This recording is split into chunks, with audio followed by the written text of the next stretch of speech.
बढ़िया, ये ले खाना। छी, कितनी गंदी बदबू आ रही है। मैडम जी कब का खाना है ये? कल सुबह का खाना है। और तुझे इससे क्या मतलब है? तू अपना काम करना। कल सुबह का? मैडम जी यहाँ इतनी ज्यादा गर्मी हो रही है, सुबह का खाना दिन तक खराब हो जा रहा है, आप इनको कल का खाना दे रही हैं। कितना खराब हो गया होगा पता आपको? ये खाना नहीं, जहर है, जहर जो आप इन्हें खिला रही हैं। हाँ तो तू क्या चाहता है? मैं बर्बाद कर दूं क्या इस खाने को? फेंक दूं? हाँ? अरे जब आप लोगों को दान पुण्य करने का इतना ही शौक है तो अच्छा खाना तो खिला दो कम से कम। जब आपका अच्छा खाना खिलाने की औकात नहीं है ना, तो ये फालतू का ड्रामा करना बंद कर दो। लोगों की नजरों में महान भी बनना है और दूसरों को जहर भी परोसना है। अरे खाना नहीं, जहर है, जहर। मजबूरी में खा रही है, ये तो बेचारी भूखी प्यासी है इसलिए। अबे ओ, ये बुढ़िया खुद कहती है कि मैं खाना खा लूंगी। जब ये खा लेगी तो तुझे क्या दिक्कत हो रही है? मैडम जी वो भी तो इंसान है, आप उनके साथ इतना गलत क्यों कर रही हैं? एक गरीब बुढ़िया के साथ इतना गलत करते हुए आपको अच्छा लग रहा है क्या? क्या कहा? गरीब? अबे तुझे पता भी है कौन है? अरे कौन है ये? मेरी सास है ये। बचा हुआ खाना ये नहीं खाएगी तो कौन खाएगा? क्या आपकी सास है ये? अरे शर्म कर लीजिए, शर्म।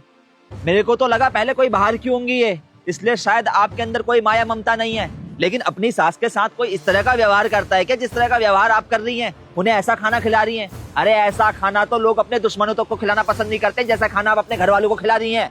अरे इनके बेटे की कमाई से घर में खाना आता होगा, खुद तो आप लोग ताजा ताजा खाना खा रहे हैं, बढ़िया बढ़िया पकवान खा रहे हैं, और घर के बड़े बूढ़ों को ऐसा खाना खिला रहे हैं। पहले तो मेरे को लगा था शायद ये कोई बेघर होंगी, इनका कोई घर बार नहीं होगा, लेकिन अब तो पता चल रहा है कि इनका परिवार है। इसका मतलब ये कि आप लोगों में ही खोट है, तभी तो ऐसे दर बदर भटक रही हैं और आप इन्हें बाहर लाके खाना खिला रही हैं। अबे ओ, शुक्र कर किसको 2 वक्त की रोटी तो दे रही हूँ मैं, वरना आजकल की बहुएं ना खाना तक नहीं पूछती हैं। यही तो प्रॉब्लम है तुम लोगों की, तुम लोग समझते कहाँ हो दूसरों के दुख दर्द को। सही कहा है किसी ने, अगर घर में गलत बहू आ जाती है तो परिवार की जिंदगी तबाह हो जाती है, खास तौर पर घर में जो बड़े बूढ़े होते हैं उनकी। अरे सास है तुम्हारी ये, तुम्हें इनमें अपनी माँ नजर नहीं आती है क्या? अबे ओए, मेरी माँ पे कैसे जा रहे हैं? हाँ? अपने काम से काम रख। और तेरा क्या मतलब बनता है हमारे बीच में बोलने का? हाँ, ये हमारी फैमिली प्रॉब्लम है, तू अपना काम करना। और तू इसे खा के ना ये बर्तन धो के दे दियो, क्योंकि तेरा झूठा बर्तन तो मैं धोने नहीं वाली। समझ में आया तुझे? हाँ हाँ जाओ, चले जाओ यहाँ से, लेकिन ध्यान रखना मेरी बात को, जैसा व्यवहार आप अपनी सास के साथ कर रही है ना, तो कभी भला नहीं होगा, कभी भला। अरे अरे माँ जी छोड़िए आप इसे, आप क्यों खा रही हैं इसे? इस खाने को मत खाइए आप, ये खाना नहीं, जहर है, जहर। तो आप क्या चाहते हैं बेटा, कि मैं भूखी मर जाऊं? जब इंसान को भूख लगती है ना बेटा, तो उसे कुछ समझ नहीं आता कि ये अच्छा है या बुरा है। मैं खिलाऊंगा आपको अच्छा खाना, आप चलिए मेरे साथ। लेकिन तू क्यों खिलाएगा बेटा मुझे खाना? मेरे चक्कर में तू क्यों परेशान हो रहा है? ला मुझे ये खाना दे दे, मैं खा लूंगी। आंटी जी मेरे को तो एक बात समझ नहीं आ रही है, इन मैडम की इतनी बड़ी कोठी है, वहाँ पे खूब पैसे वाले लोग हैं, फिर भी आप ऐसे भिखारियों वाली जिंदगी जी रही हैं, दर बदर भटक रही हैं, और लोग खाना देते हैं तब खाना खा लेती हैं। चक्कर क्या है? क्या बताऊं बेटा, ये मेरी फूटी किस्मत है।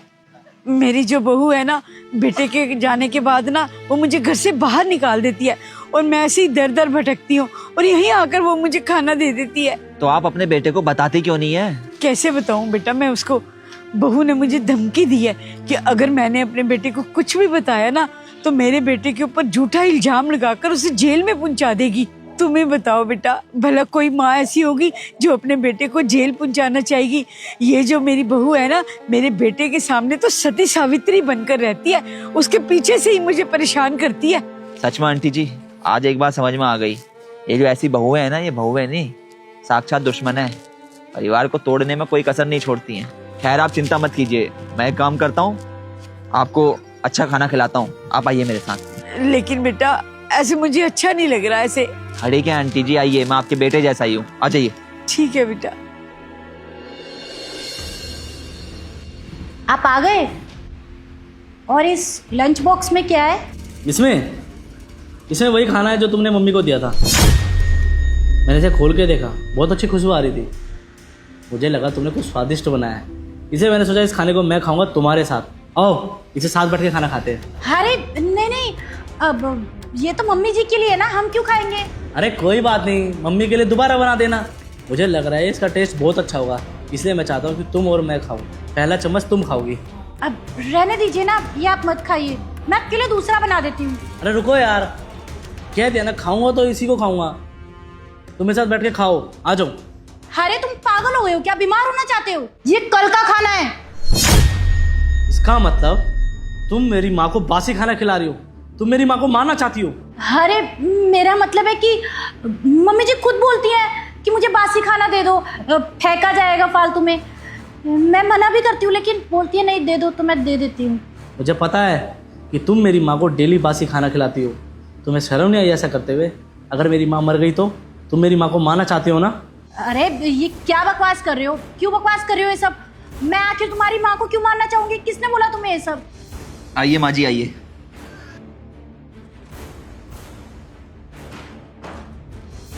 मैंने बताया था साहब को सब कुछ। साहब मैं बताता हूँ आपको, जो मैम साहब है ना, इनकी सोच बिल्कुल गिरी हुई है। अरे लोग अपने सास ससुर को पूजते हैं, लेकिन मैम साहब ने अपनी सास के साथ ऐसा बर्ताव किया जैसा कोई अपने दुश्मनों के साथ भी नहीं करता है। मैंने कई बार मैम साहब को समझाने की कोशिश की कि मैम साहब ऐसा मत कीजिए, ये आपकी सास है, ऐसा नहीं करना चाहिए। कम से कम आपको इस बात का तो ध्यान रखना चाहिए कि इनकी उम्र इतनी ज्यादा है। लेकिन इन्होंने मेरी एक नहीं सुनी, उल्टा मुझे भला बुरा बोलने लगी। साहब ये मेरे को धमकी दे रही थी कि मेरे को नौकरी से निकलवा देंगी। एक वक्त को तो मैं डर गया था, लेकिन फिर सोचा अरे ईमान का सौदा करके अगर नौकरी भी करूंगा तो क्या फायदा उस नौकरी का। फिर मैंने बता दिया आपको सारा सच। साहब अगर आज मैं आपको सच नहीं बताता ना, तो शायद कुछ टाइम बाद आपकी माँ इस दुनिया में नहीं रहती। क्योंकि जिस तरह का खाना ये आपकी माँ को खिला रही थी ना, उससे बीमारियां पनपती हैं, इंसान स्वस्थ नहीं हो सकता। इसलिए साहब जितनी जल्दी हो सके इसे घर से बाहर निकाल दीजिए। क्योंकि जो औरत आपके माँ बाप का सम्मान नहीं कर सकती है, आपके परिवार को एकत्रित करके नहीं रख सकती है, उस औरत का घर में होना या ना होना बराबर है। चलो परिवार को जोड़ना तो एक तरफ, ये तो आपकी माँ की जान के साथ खिलवाड़ कर रही थी। अब भला साहब कौन बच्चा अपनी माँ की जान के साथ खिलवाड़ होता देख सकता है? मैं तो यही कहूंगा साहब कि निकाल दीजिए इसको घर से, वरना साहब आप बर्बाद हो जाएंगे। छोटा मुंह बड़ी बात, लेकिन सच यही है साहब कि ये बर्बाद कर देगी आपके घर को। नहीं, झूठ बोल रहा है ये। मैंने ऐसा कुछ भी नहीं किया। ये कुछ भी बच्चे जा रहे हैं। बकवास बंद करो। मुझे सब पता है कौन सच बोल रहा है कौन झूठ। मुझे समझाने की जरूरत नहीं है। पर मुझे दुख इस बात का है कि इतना सब कुछ होने के बावजूद भी मेरी माँ चुपचाप सहती क्यों रही? बताया क्यों नहीं आपने कभी कि मेरे पीठ पीछे इस घर में आपकी ये हालत होती है? बेटा मैं बहुत ज्यादा डर गई थी। इसने मुझे धमकी दी थी कि अगर मैंने तुझे सब कुछ बता दिया ना तो ये मुझे घर से बाहर निकाल देगी। और तो और बेटा इसने ये भी कहा कि ये तेरे खिलाफ पुलिस में कंप्लेन कर देगी। इसलिए बेटे मैंने तुझे कुछ नहीं बताया। मैं लाचार थी बेटे, वरना किसको बेटे गंदा और बासी खाना खाना पसंद है। माँ आपको डरने की जरूरत नहीं है। इसके जो जी में आए ना इसे करने दो। ये कुछ भी कर ले, हमारा कुछ बिगाड़ नहीं सकती है। इस घर में सिर्फ आप और मैं रहेंगे। मैं इसे इस घर से अभी कभी निकाल रहा हूँ। डिवोर्स दे दूंगा मैं इसको, फिर देखता हूँ क्या कंप्लेंट करेगी मेरे ऊपर ये। क्या रोशन, तुम मुझे इतनी सी बात के लिए इस घर से बाहर निकालोगे? ये क्या बोल रहे हो तुम? मैं तुम्हारी पत्नी हूँ। इतनी सी बात? ये तुम्हें इतनी सी बात लग रही है? अरे तुम्हारी इस हरकत की वजह से मेरी माँ की जान जा सकती थी। और एक बेटा कभी ये बर्दाश्त नहीं करेगा कि किसी की वजह से उसकी माँ की जान जाए। और जिस इंसान ने उसकी माँ को मारने की कोशिश की ना, उससे सबसे ज़्यादा नफरत करेगा वो, फिर चाहे वो उसकी बीवी क्यों ना हो। तुम अभी के अभी इस घर से निकल जाओ। मैं तुम्हारा चेहरा नहीं देखना चाहता। लेकिन रोशन ये तो सोचो, मैं तुम्हारे बिना कैसे रहूंगी? मैं कहाँ जाऊंगी? मुझे कुछ नहीं सुनना है यार। तुमने जो गलती की ना वो माफ़ी के लायक नहीं है। मैं चाह के भी तुम्हें माफ़ नहीं कर सकता। इसलिए अभी कभी निकल जाओ इस घर से। निकलो।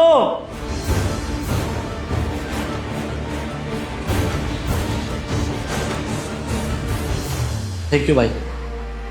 तू नहीं होता तो कभी मुझे इसके बारे में पता नहीं चलता।